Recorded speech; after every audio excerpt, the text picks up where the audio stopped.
मैं सबको यही कहूंगा कि बस क्वालिटी पे फोकस करें जी जी। और जो है वो इसमें सब्र से काम लिया करें, बर्ड लेने में भी, बर्ड सेल करने में भी। जी जी। ठीक है, इसमें अगर आप में सब्र नहीं होगा तो प्रेजेंटेशन बहुत मैटर कर रही होती है। बर्ड आपने लगाया है तो उसकी क्रिस्टल क्लियर वीडियो या तस्वीर होनी चाहिए। ठीक हो गया। बहुत अच्छा बैकग्राउंड होना चाहिए, क्योंकि वही बात है, दिखता है तो बिकता है और दिखाएंगे नहीं तो बिकेगा नहीं। और एक वो बड़ी मिसाल है पुरानी, जंगल में मोर नाचा किसने देखा, किसने देखा, सही ठीक है, वही बात इसमें है। ठीक हो गया। एडवर्टाइजमेंट नहीं करेंगे तो आप फेल हैं। देखें, जैसा कि मैंने पहले कहा कि शौक होना चाहिए, लेकिन अगर एक बंदे को आइडिया नहीं है कि यार मुझे शौक है या नहीं है, जी जी। तो वो आप समझ ले ग्रीन फिशर के को 8-10 जोड़े लगा के देख ले, जो कि 20-25 हजार रुपए में शायद या 30 हजार में उसका काम हो जाएगा। जी जी।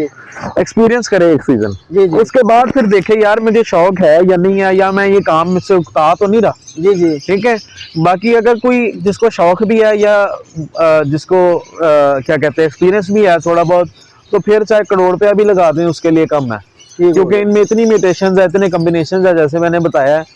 तो जितनी मर्जी आप इन्वेस्टमेंट लगा लें इसके लिए, अब थोड़ी बहुत से लोग ऐसे हैं जिनको कम टाइम हुआ है और वो बड़े अच्छे रेटों पे बर्ड बेच रहे हैं। जी। सबसे बड़ी बात है एडवर्टाइजमेंट, अपनी फेस वैल्यू बनाना। जी जी। अगर आपने प्रॉपर एडवर्टाइजमेंट की, अपनी फेस वैल्यू बना लिया मार्केट में, चाहे आपको आए हुए 6 महीने ही हुए हैं, लोग आपको समझेंगे बड़ा पुराना है। सही बात। जब मैं नया नया आया था तो अल्हम्दुलिल्लाह इस हॉबी में, बिजनेस में काम किया, तो लोग मुझे समझते थे जैसे मैं पता नहीं 10-15 साल से ब्रीड करवा रहा हूँ। आप वो मुझे आते थे, यार आप तो बड़े एक्सपीरियंस है, पुराने, आप हमारे उस्ताद हैं। जी जी। ठीक है, तो ये चीज है कि जिस तरह से मेहनत करेंगे उसी तरह का आपको जो है वो रिस्क मिलेगा, फल मिलेगा। उसी तरह का फल पहचान कर लें या बर्ड की पहचान कर लें।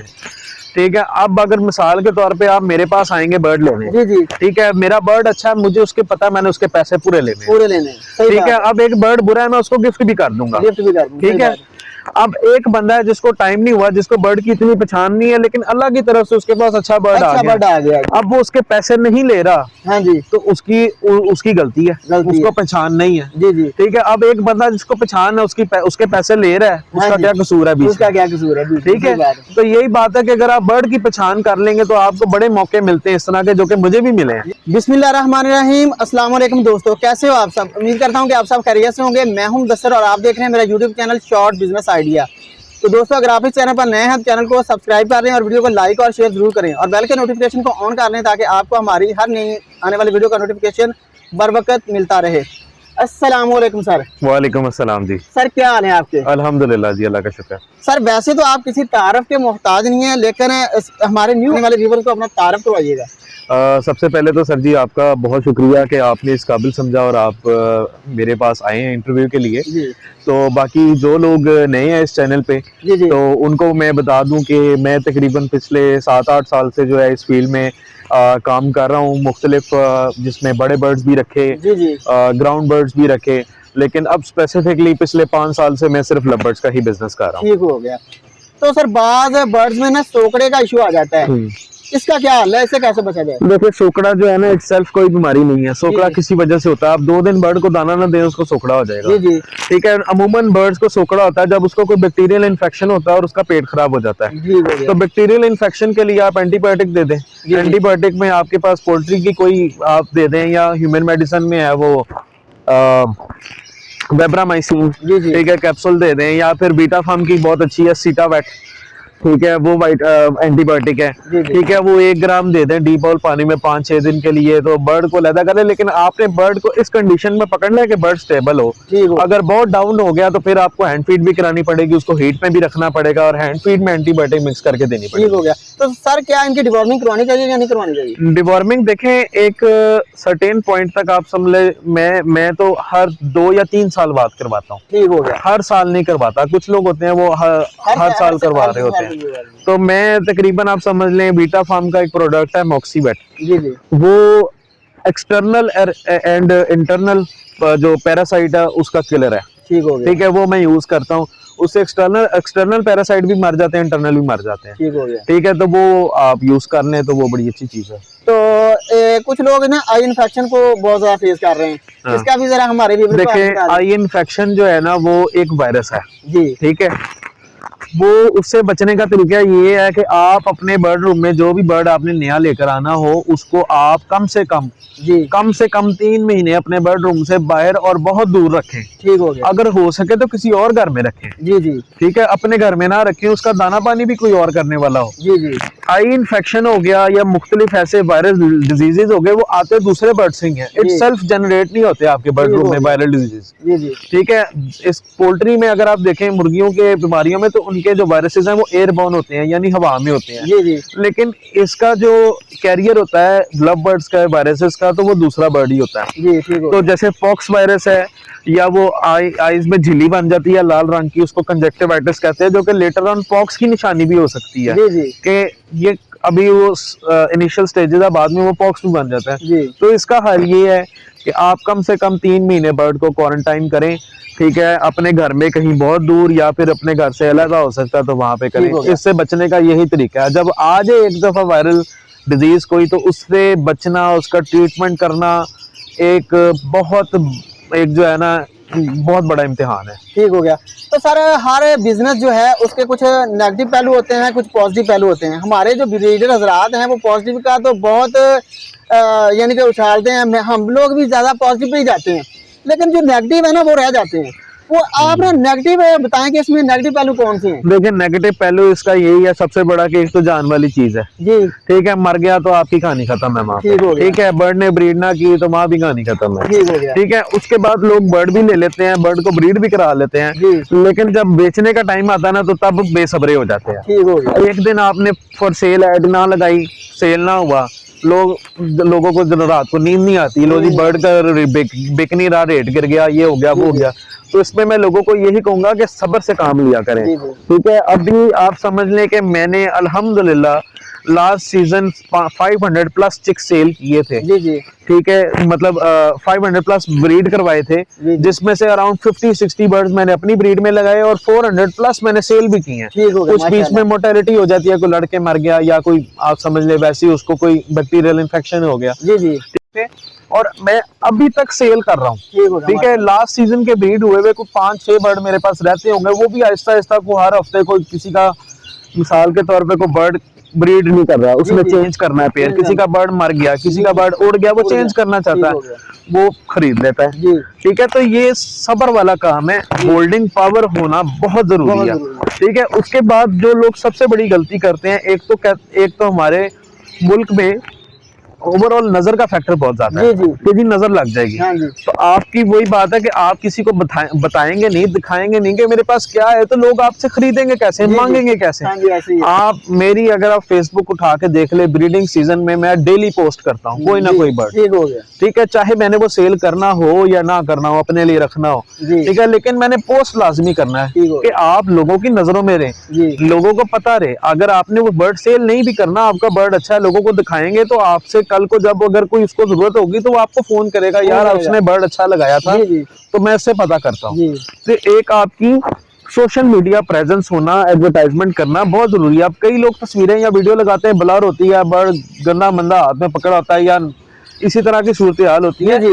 आपकी प्रेजेंटेशन बहुत मैटर कर रही होती है। बर्ड आपने लगाया है तो उसकी क्रिस्टल क्लियर वीडियो या तस्वीर होनी चाहिए। ठीक हो गया। बहुत अच्छा बैकग्राउंड होना चाहिए, क्योंकि वही बात है, दिखता है तो बिकता है और दिखाएंगे नहीं तो बिकेगा नहीं। और एक वो बड़ी मिसाल है पुरानी, जंगल में मोर नाचा किसने देखा, सही। ठीक है, वही बात इसमें है। ठीक हो गया। एडवर्टाइजमेंट नहीं करेंगे तो आप फेल है। ठीक हो गया।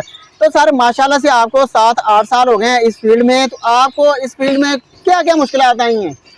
देखिए, मुश्किलात बहुत आई हैं। ठीक है, बहुत सेक्रीफाइसेस भी किए हैं। जी। ठीक है, अक्सर लोग कंपेयर करते हैं मुझसे या कुछ और जो के मेहनत करके आगे आए हैं। जी जी। ठीक है, जिन्होंने मेहनत की है और जिन्होंने अपना टाइम लगाया, अपनी जिंदगी का एक बड़ा हिस्सा इस काम में लगा दिया है। जी जी। ठीक है, इसमें कामयाब होने के लिए वो लोगों को आए हुए 1-2 साल होते हैं, तो वो कंपेयर कर रहे होते हैं कि यार तुम इतना महंगा क्यों बेच रहे हो, तुम जो है वो इस तरह का काम क्यों कर रहे हो, या तुम जो इस तरह की ज्यादती कर रहे हो या कुछ और इस तरह की चीजें, लेकिन बहुत सेक्रीफाइसेस किए हैं। स्टूडेंट लाइफ से मैं शुरू हुआ था ये काम करना, तो मैंने यकीन करे कि अपने आप समझ ले घूमना फिरना छोड़ दिया, इन्हीं को टाइम दिया। दोस्त बुलाते थे, उनके पास नहीं था जाता, नहीं मैंने बर्ड्स का काम करना है।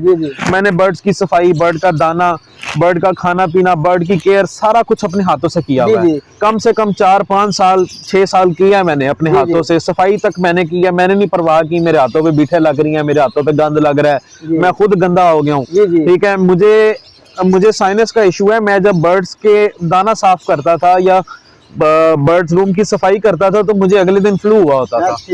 ठीक है, तो आप समझ लें इसके अलावा बेतहाशा फैमिली में सैक्रिफाइसेस, किसी के मिसाल के तौर पे इवन के मैं किसी की फौतगी हो जाती थी, वहां नहीं था जाता कि यार मैंने बर्ड संभालने। तो अब आप समझ ले अल्हम्दुलिल्लाह कि इस लेवल पे पहुंच चुका हूं कि मैंने अब एक बंदा रख लिया है काम वाला, लेकिन वो सारा काम मैनेज कर लेता है। लेकिन फिर भी जो बॉक्स की मैनेजमेंट है, चिक्स की मैनेजमेंट है, बर्ड्स की मैनेजमेंट है, वो स्टिल मैं करता हूँ। सही बात। और अभी भी डेली कर रहा हूँ। और ब्रीडिंग सीजन में अभी तक अपने आप को बाउंड किया है कि मैं शहर छोड़ के नहीं जा सकता, मैं मुल्क से बाहर नहीं जा सकता। ठीक है, इवन के बहुत जरूरी काम आ जाए मैं वहां नहीं जा सकता। सही बात। तो इसको टाइम देना पड़ता है।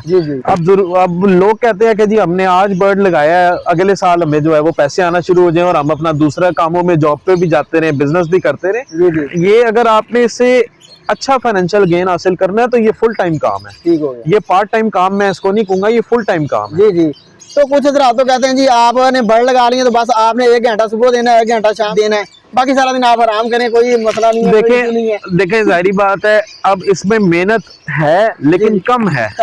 ठीक है, आप अगर 1-2 घंटे सुबह दे दे, 2 घंटे शाम को दे दे, लेकिन कई दफा ऐसा होता है कि आपको तवज्जो रखनी पड़ती है। आपकी डे की प्रेजेंस होना बहुत जरूरी है। कई दफा होता है पेरेंट्स हीट पे आके बच्चे को मारने लग जाते हैं। कोई अंडा होता है ऐसा जो कि क्रैक हो जाता है लेकिन बच्चा नहीं निकल पाता, वो अंडा ड्राई होना शुरू हो जाता है, बच्चा उसके अंदर फंस जाता है। अब जाहिर बात है अगर आप नहीं होंगे तो वो बच्चा अंडे के अंदर मर जाएगा और आपका नुकसान हो जाएगा। तो इस तरह की चीजें हैं कि बहुत सी वजूहात की वजह से आपको अटेंशन देनी पड़ती है सारा दिन के लिए।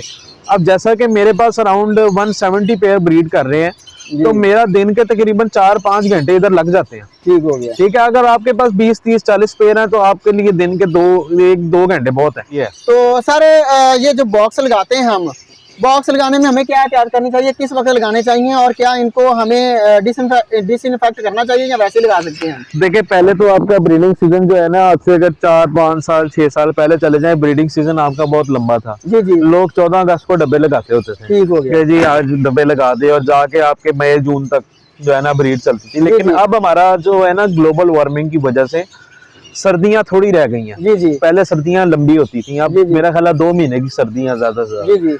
तो अब जाके जो डब्बे लगाने का मौसम आता है वो आता है अक्टूबर में। जी। अक्टूबर में आप डब्बे लगाएं, नवंबर तक आपका बर्ड जो है वो एक्टिव होना शुरू हो जाएंगे। ठीक है, मैं लगाता हूँ तकरीबन अक्टूबर के एंड में डब्बे। उसके बाद नवंबर में जो है वो एक्टिवेट होना शुरू होते हैं, एग्स वगैरह आना शुरू होते हैं, दिसंबर तक हैचिंग हो जाती है। ठीक है, उसके बाद इसी तरह आपने फॉस्टरिंग करके या जैसे भी आपके पास चंद महीने होते हैं ब्रीड ज्यादा ले लें, मई जून तक आप इसको एसी या कूलर लगा के जो है वो लेके जा सकते हैं। उसके बाद डब्बे उतर जाते हैं। बाकी डब्बे लगाने की एहतियात आपने पूछा, तो डब्बे मैं जो करता हूँ, मैं प्लाई के डब्बे बनवाता हूँ जो कि लाइट वेट होते हैं। स्पीकर के डब्बे मैं पसंद नहीं करता क्योंकि बहुत हैवी होते हैं और उनके वो अंदर हवा जाने का भी जो है ना वो बहुत कम होता है, मोटाई बहुत ज्यादा होती है। मैं प्लाई के डब्बे यूज करता हूँ, लाइट वेट होते हैं, और मैं हर साल डब्बे पुराने साल के डिस्कार्ड करके मैं नए बनवाता हूँ और नए डब्बे लगते हैं हर साल, और उनके अंदर जस्ट ऐसे ही नेस्टिंग रख के उनको लगा देता हूँ। कोई डिसइंफेक्शन मैं नहीं। तो नेस्टिंग सर आप खुद करवाते हैं या बर्ड खुद करता है? बर्ड खुद भी कर सकता है लेकिन मैं खुद करवाता हूँ, क्योंकि जब बर्ड को पिंजरे में दे देते हैं तो बर्ड नेस्टिंग बहुत जाया करता है, साइडों पे फेंक देता है, ट्रे में फेंक देता है, तो उससे एक तो पिंजरे में गंद भी बहुत पड़ जाता है, ट्रे फंस जाती है पिंजरों के बीच में। ठीक है, तो मैं डब्बे के अंदर ही रख देता हूँ, वो बर्ड उसको खुद ही सेट कर लेता है। हो गया। तो सर सीजन में आप कितने क्लच लेते हैं इनसे? सीजन में देखें हर पेयर का डिफरेंट हिसाब है कि मैंने किसी से ज्यादा ब्रीड लेनी है तो उससे 4-5 क्लच भी हो जाते हैं। वैसे नॉर्मली आप समझ लें कि पूरे सीजन में जो है ना 2 या मुश्किल से 3 क्लच का ही टाइम होता है। ठीक हो गया। तो सर एक क्लच में कितने अंडे बच्चे आ जाते हैं? एक क्लच में हर पेयर का मुख्तलिफ है, कोई 2, 3, 4, 10 बच्चे भी दे देते हैं। ठीक हो गया। पेयर के पेयर पे डिपेंड करता है। ठीक हो गया। तो सर क्या आप इनके अंडे फोस्टर करते हैं? मैं अंडे फोस्टर नहीं करता, मैं चिक्स बैलेंसिंग करता हूँ। जी जी ठीक है, कि जब मिसाल के तौर पे एक साइज के बच्चे हैं, 4 इधर हैं 4 इस डब्बे में है, तो इधर से मैंने स्पेस से ज्यादा ब्रीड लेनी तो इसको फ्री करके 4 बच्चे इधर कर दिए तो वो फ्री हो जाता है। ठीक हो गया। तो सर कुछ बर्ड में ना बैड हैबिट्स होती हैं, वो ना प्लकिंग करती हैं, ये क्या वजह होती है? प्लकिंग जो है ना, मैंने जहां तक पढ़ा है इसके बारे में, प्लकिंग जो है ना वो ओवर केयरिंग पेरेंट्स होते हैं। जी जी ठीक है, जो फीमेल है वो, कुछ लोग कहते हैं जी प्रोटीन की कमी है या पता नहीं बर्ड में नमकियात की कमी है, मैं उसमें बिलीव नहीं करता। जी जी बर्ड बेसिकली जो है ना, जो मदर होती है खास तौर पे, जी। वो बच्चों को साफ करने के चक्करों में जो है ना वो बच्चों के ऊपर से उसके फेदर्स भी उतार देती है। ठीक हो गया। ठीक है, तो ये प्लकिंग का इशू है बेसिकली। ठीक हो गया। तो इससे कैसे बचा जाए, इसके लिए कोई मेडिसिन है? इसकी कोई मेडिसिन नहीं है जी। कई लोग देसी टोटके अपनाते हैं, मैंने एक्सपीरियंस तो नहीं किया हुआ, लेकिन मेरे पास क्वांटिटी पेयर्स की ज्यादा है तो मैं बच्चे उससे पलवाता ही नहीं। ठीक हो गया। तो सर ये जो हमारे न्यू फैंसियर हैं, वो अगर इस कारोबार में आना चाहें तो मिनिमम कितनी अमाउंट से स्टार्ट कर सकते हैं? देखें, जैसा कि मैंने पहले कहा कि शौक होना चाहिए, लेकिन अगर एक बंदे को आइडिया नहीं है कि यार मुझे शौक है या नहीं है, जी जी तो वो आप समझ ले ग्रीन फिशर के को 8-10 जोड़े लगा के देख ले, जो कि 20-25 हजार रुपए में शायद या 30 हजार में उसका काम हो जाएगा। जी जी एक्सपीरियंस करे एक सीजन, जी जी उसके बाद फिर देखे यार मुझे शौक है या नहीं है, या मैं ये काम मुझसे उकता तो नहीं रहा। जी जी ठीक है, बाकी अगर कोई जिसको शौक भी है या जिसको क्या कहते हैं एक्सपीरियंस भी है थोड़ा बहुत, तो फिर चाहे करोड़ रुपया भी लगा दें उसके लिए कम है, क्योंकि इनमें इतनी म्यूटेशंस है, इतने कॉम्बिनेशंस है, जैसे मैंने बताया है, तो जितनी मर्जी आप इन्वेस्टमेंट लगा लें इसके लिए अब थोड़ी है। ठीक हो गया। तो सर अक्सर न्यू फैंसियर में भी और जो पुराने हमारे ब्रीडर्स हैं ना, उनको एक इशू आ रहा है कि जो रेड आइज है ना वो सर्वाइव नहीं कर रहा है, वो उनमें मोर्टेलिटी रेशो बहुत ज्यादा है, कि इसका कोई हल है? रेड आई में जितनी म्यूटेशन है, इनो म्यूटेशन है जो कि अल्बिनो क्रिमिनो है, जी जी ठीक है, उसके बाद आपकी पेल फेलो है, डन फेलो है, जी ठीक है, इसके सर्वाइवल के लिए ना पेरेंट्स का बहुत अच्छा होना जरूरी है। जी। उनका बच्चों को पालने वाला, उनका जो फीड का तरीका है, फीड सॉफ्ट करके बच्चों को देते हो, डायरेक्ट दाना ना दे देते हैं। जी जी ठीक है, तो ये डिफरेंसेस हैं जो कि रेड आई के सर्वाइवल में जो है वो असरअंदाज होते हैं। जी जी ठीक है, तो आपका जो पेयर है वो एक फ्रेश पेयर जो है पहली ब्रीड कर रहा है, उसके बहुत कम चांसेस होते हैं कि वो रेड आई बच्चे को सर्वाइव करवा ले। जी जी अच्छा पेयर रेड आई को सर्वाइव करवाने वाला कम से कम 2 साल का होना चाहिए। ठीक हो गया। ठीक है, उसके बाद अगर आपका पेयर 2 साल का नहीं है तो कहीं उसके बच्चे अंडे और ट्रांसफर कर दें। ठीक हो गया। तो सर एक लास्ट में ये मैं आपसे सवाल करना चाहूंगा कि आपने बात बीच में की भी थी कि एक बंदा 2 साल हो गए एक बंदे को इस फील्ड में, एक बंदे को 5 साल हो गए इस फील्ड में, एक बंदे को 10 साल हो गए, वो एक ही अल्बाइनो ही लगा लें आप, वो ब्रीड करवा रहा है, तो उनके सबका रेट मुख्तलिफ होगा, तो क्या जो 2 साल वाला है उसका भी अच्छा बर्ड हो सकता है और उसकी कीमत उन दोनों से ज्यादा हो सकती है? देखें, जैसे मैंने शुरू में कही थी, या तो बंदे की पहचान कर लें या बर्ड की पहचान कर लें। ठीक है, अब अगर मिसाल के तौर पे आप मेरे पास आएंगे बर्ड लेने, जी जी ठीक है, मेरा बर्ड अच्छा है, मुझे उसके पता है, मैंने उसके पैसे पूरे लेने, सही ठीक है, अब एक बर्ड बुरा है मैं उसको गिफ्ट भी कर दूंगा, गिफ्ट भी कर दूंगा, ठीक है। अब एक बंदा है जिसको टाइम नहीं हुआ, जिसको बर्ड की इतनी पहचान नहीं है, लेकिन अल्लाह की तरफ से उसके पास अच्छा बर्ड आ गया, अब वो उसके पैसे नहीं ले रहा, हाँ जी, तो उसकी गलती है, उसको पहचान नहीं है। जी जी ठीक है, अब एक बंदा जिसको पहचान है उसके पैसे ले रहा है, उसका क्या कसूर है? उसका क्या कसूर है? ठीक है, तो यही बात है कि अगर आप बर्ड की पहचान कर लेंगे तो आपको बड़े मौके मिलते हैं इस तरह के, जो कि मुझे भी मिले हैं। जी जी ठीक है, तो आपको बड़ा अच्छा बर्ड आपको सस्ता मिल जाता है। जी जी नहीं तो सर जो सस्ता बंदा जो 2 साल वाला बंदा है उसके पास अच्छा ब्रीड किया हुआ बर्ड है, तो वो अगर महंगा बेच रहा है, उसको पहचान भी है, तो लोग उससे लेते नहीं है, कहते हैं कि इसको तो 2 साल हुए हैं, ये कैसे करवा सकता है? देखें, बहुत से लोग ऐसे हैं जिनको कम टाइम हुआ है जी, और वो बड़े अच्छे रेटों पे बर्ड बेच रहे हैं। जी सबसे बड़ी बात है एडवर्टाइजमेंट, अपनी फेस वैल्यू बनाना। जी जी अगर आपने प्रॉपर एडवर्टाइजमेंट की, अपनी फेस वैल्यू बना लिया मार्केट में, चाहे आपको आए हुए 6 महीने ही हुए हैं, लोग आपको समझेंगे बड़ा पुराना है। सही बात। जब मैं नया आया था तो अल्हम्दुलिल्लाह इस हॉबी में, बिजनेस में काम किया, तो लोग मुझे समझते थे जैसे मैं पता नहीं 10-15 साल से ब्रीड करवा रहा हूँ। आप वो मुझे आते थे, यार आप तो बड़े एक्सपीरियंस है, पुराने, आप हमारे उस्ताद हैं। जी जी ठीक है, तो ये चीज है कि जिस तरह से मेहनत करेंगे उसी तरह का आपको जो है वो रिस्क मिलेगा, फल मिलेगा, उसी तरह का फल मिलेगा। ठीक हो गया। तो सर आखिर में हमारे आप व्यूअर्स को क्या मशवरा देंगे कि वो इस फील्ड में आए और सक्सेस हो जाएं?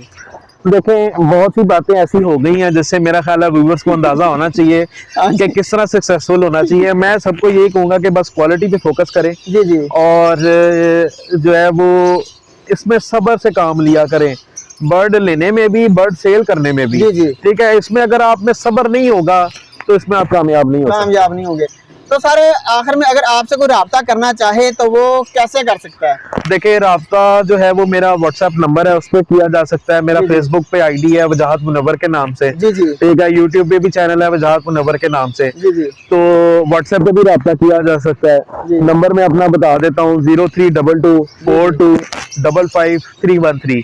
तो इस नंबर पे व्हाट्सएप पे राब्ता किया जा सकता है। आपकी बड़ी मेहरबानी, आपने हमें टाइम दिया। जज़ाकल्लाह जी, आपकी मेहरबानी, आप आए हैं और आपने इस काबिल समझा है। ठीक सर, आपका बहुत शुक्रिया। तो दोस्तों मिलते हैं नेक्स्ट वीडियो में, तब तक अल्लाह ने के बाद।